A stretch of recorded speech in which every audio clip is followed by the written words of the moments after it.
turning out in large numbers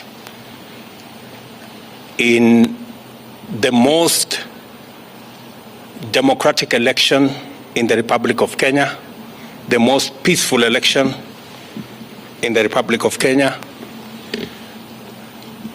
in their democratic free will, chose leaders from MCAs, members of parliament, governors, and the President of the Republic of Kenya.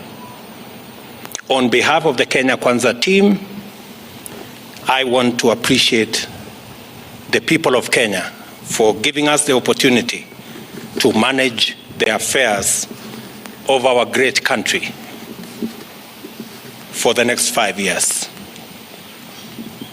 We thank God for giving us the opportunity through the people of Kenya for us to preside over the matters of our motherland. I appreciate teams that came together so that we could forge a united team that delivered victory to us on the 9th of August. I appreciate the men and women who came with me from our earlier party to the United Democratic Alliance. Many men and women, members of parliament, senators, governors, MCAs, and many Kenyans came along with us to forge a democratic movement under the United Democratic Alliance. I want to appreciate also in a very special way our partners and friends who came to join us and together worked and walked this journey to victory.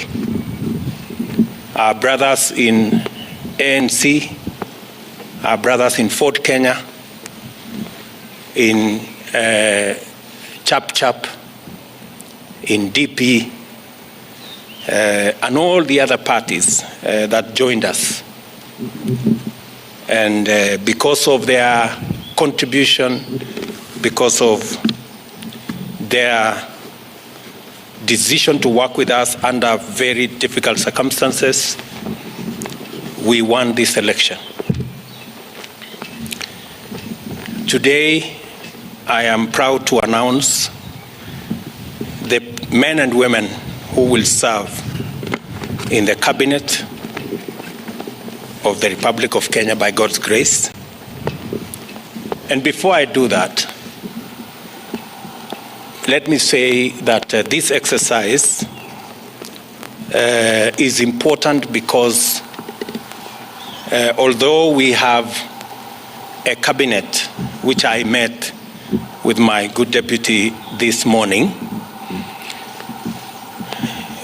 it is also important that we set up the new cabinet early so that we can quickly take charge of the affairs of our country and begin the process of implementing the plan that we set out before the people of Kenya and persuaded them to vote for us on the basis of that plan.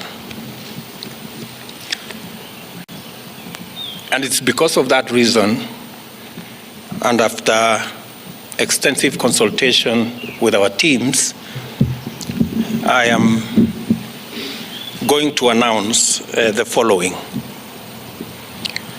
My good deputy, Rigathi Gachagua, who I have a lot of regard for standing with me and working extra hours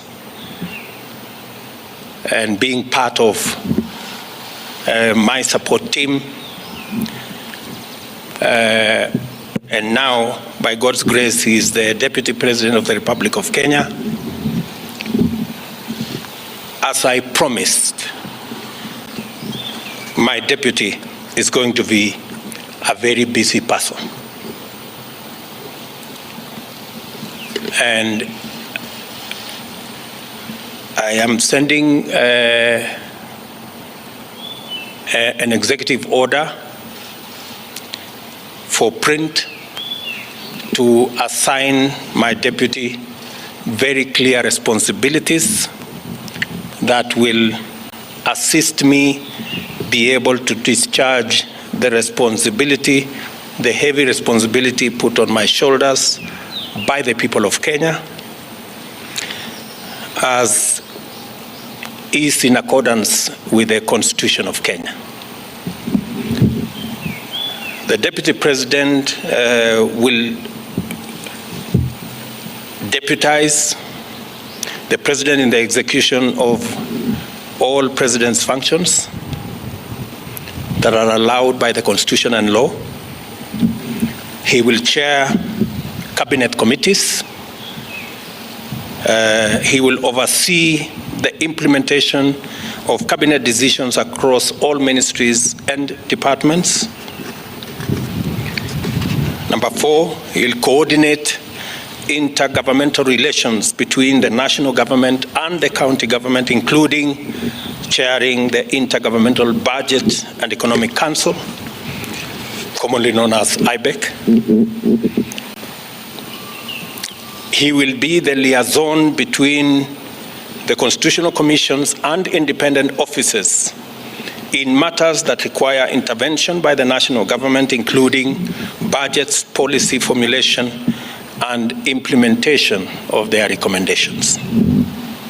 Number 6, he will coordinate the planning and supervise the implementation of development partners' funded programs and projects. And he will oversee public sector reforms and any other functions as I may assign him from time to time.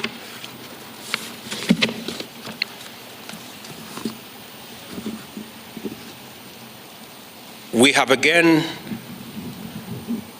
the other very important position, and that is the position of the Prime Cabinet Secretary. And I have appointed my brother, Wycliffe Musalia Mudavadi, into that office. That office is probably the most senior office after the office of the President and Deputy President.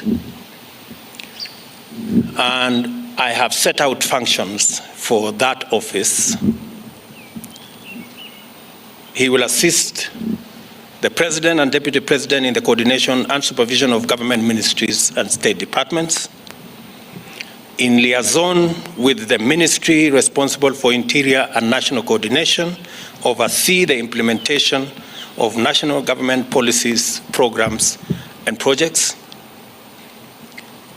Number 3, he will chair and coordinate national government legislative agenda across all ministries and state departments in consultation with and for transmission to the party coalition leadership in both National Assembly and the Senate. He will facilitate interministerial coordination of cross-functional initiatives and programs. He will also coordinate, number 5, and supervise. He will coordinate and supervise the technical monitoring and evaluation of government policies, programs, and projects across ministries, and of course perform any other functions as I may assign him from time to time. The other appointments I have made this afternoon are appointments of ministers. The Minister for Interior and National Administration, the Honorable Professor Abraham Kithure Kindiki,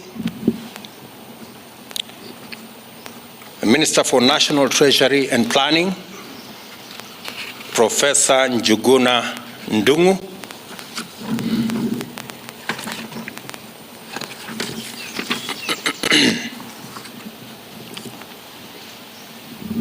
Public Service, Gender and Affirmative Action, the Honorable Aisha Jumwa Katana.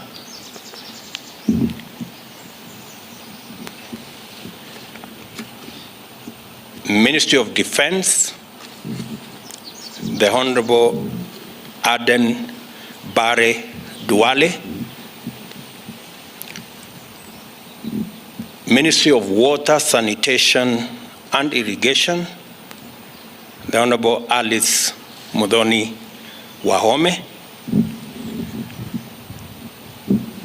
Minister for Foreign Affairs and Diaspora Affairs, the Honorable Alfred Mutua.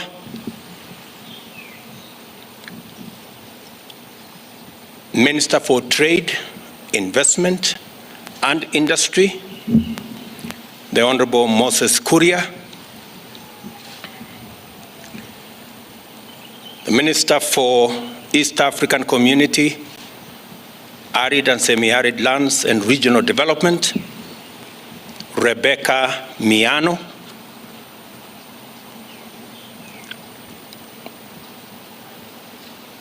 Minister for Roads, Transport and Public Works, the Honorable Onesimus Kipchumba Murkomen.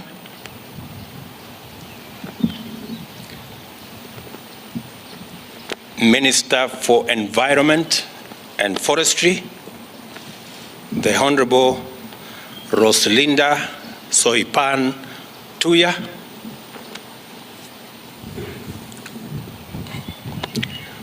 Minister for Lands, Housing and Urban Development, Zakaria Mwangi Njeru. Minister for Tourism, Wildlife and Heritage, the Honorable Penina Malonza. Minister for Agriculture, Livestock and Livestock Development, the Honorable Franklin Mithika Linturi.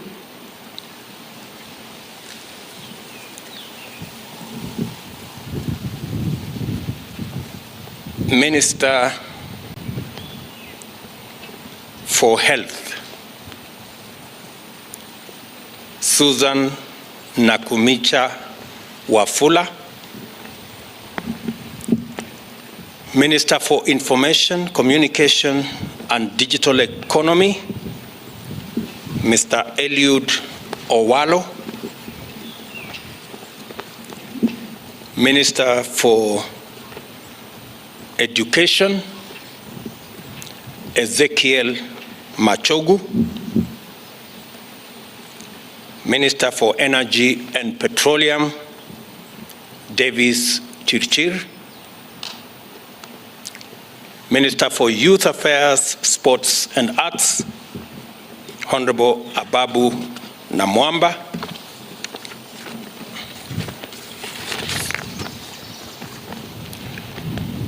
Minister for Cooperatives and Micro, Small and Medium Enterprise Development, Simon Chelugui. Minister for Mining, Blue Economy and Maritime Affairs, Salim Mvurya. Minister for Labor and Social Protection, the Honorable Florence Bore. I have also made the following cabinet level appointments.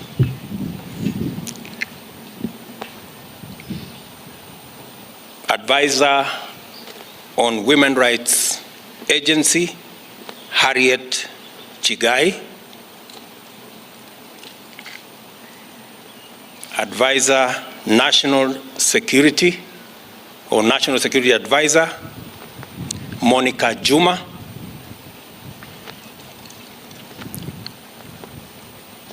Attorney General Justin Bidan Muturi Njoka, and Secretary to the Cabinet Mercy Wanjau. Those are the appointments I have made this afternoon. Other appointments will follow in due course on the other areas that are part of the team that will work with me and my two brothers and the entire cabinet in making sure that we implement the program and the plan upon which the people of Kenya voted for us.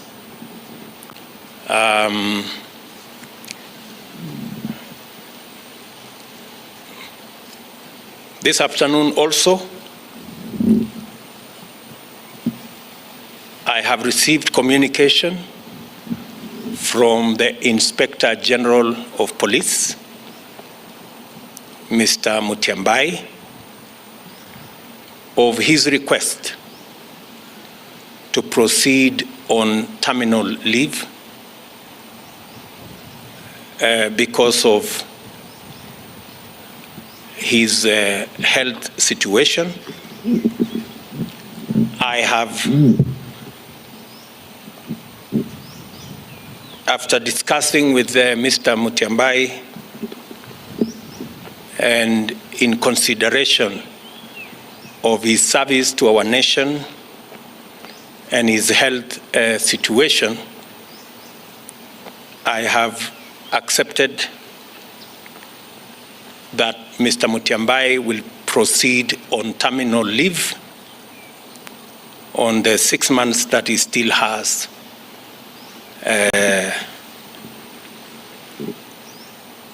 of his contract.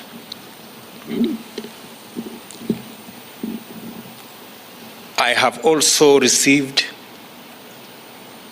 the resignation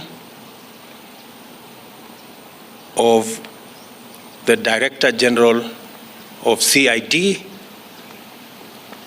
Mr. Kinoti, and I have transmitted the same to the National Police Service to proceed with advertising that position. And meanwhile, they should get somebody to act in the place of Mr. Kinoti.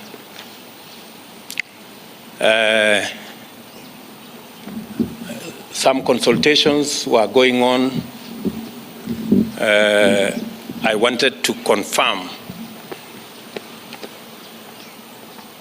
whether the gentleman I want to propose for Parliament to consider as the next Inspector General are concluded. Is there somebody? Get me Kinywa. Get me Kinywa.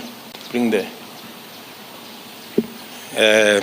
I will also formally announce to you that as well.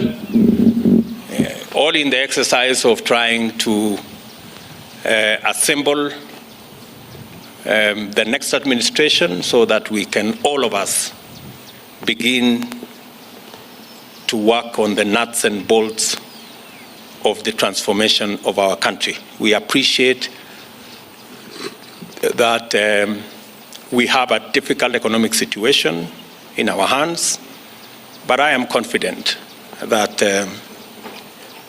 working with this team, we will overcome all the challenges that are there. Did you finish with that comment? Okay.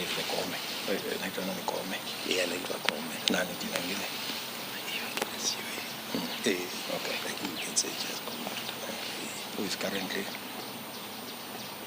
Is currently what?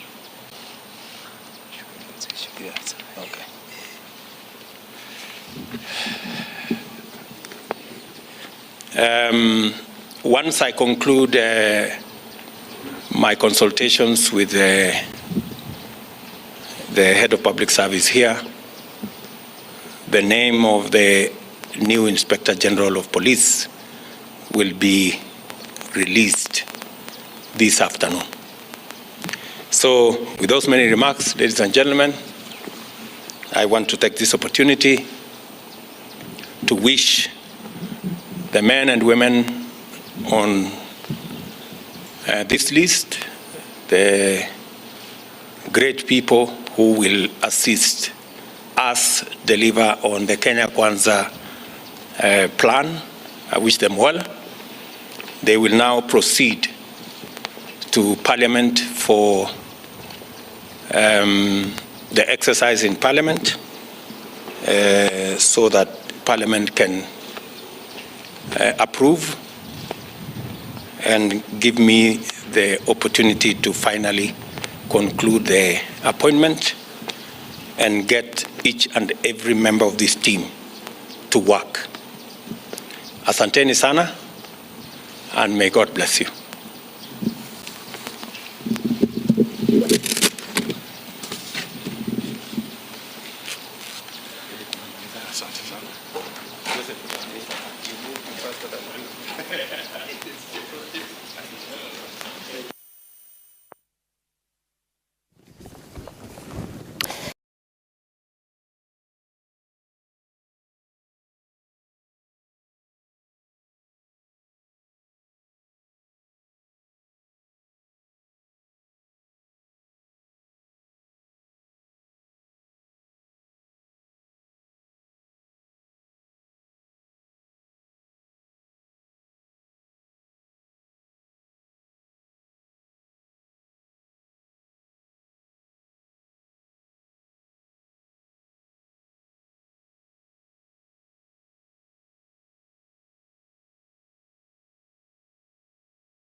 Jiamini leo, chekecha mkwanja na ushinde hadi shilingi milioni 1 ndani ya siku 90 kwa kujibu maswali rahisi kupitia simu yako. Chekecha shilingi 100,000 kwa washindi watatu kila wiki na shilingi 10,000 kwa washindi watatu wenye points nyingi kila siku. Jiunge na huduma ya chekecha mkwanja kwa gharama ya shilingi 300 tu kwa siku. Kujiunga, tuma neno chekecha kwenda namba 15914. Jibu maswali na ushinde! Vigezo na masharti kuzingatiwa. Vodacom, pamoja tunaweza.